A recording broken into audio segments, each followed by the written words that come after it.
ચાલો આજે આપણે બનાવવા જઈ રહ્યા છીએ એક ન્યૂ રેસીપી રોટલીના નૂડલ્સ, જેમાં વધેલી રોટલીને નૂડલ્સની જેમ કાતરથી પતલી પતલી કાપી લઈશું પહેલાં.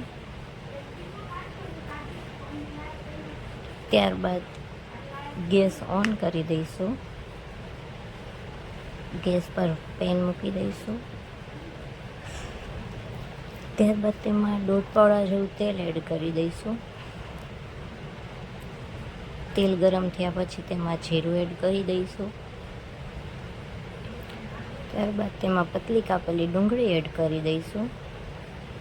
ડુંગળીને 2 મિનિટ સુધી સરખી તળાવવા દઈશું, ગોલ્ડન બ્રાઉન થઈ જાય ત્યાં લગી.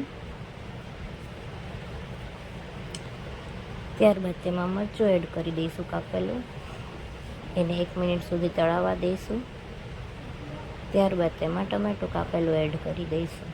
ખૂબ સરસ રીતે તેને હલાવી લઈશું. ત્યારબાદ એમાં હળદર, મસાલો, સ્વાદ અનુસાર મીઠું અને થોડો ગરમ મસાલો એડ કરી દઈશું. ત્યારબાદ એમાં કાપેલી રોટલી એડ કરી દઈશું અને ખૂબ જ સરસ રીતે તેને હલાવી લઈશું.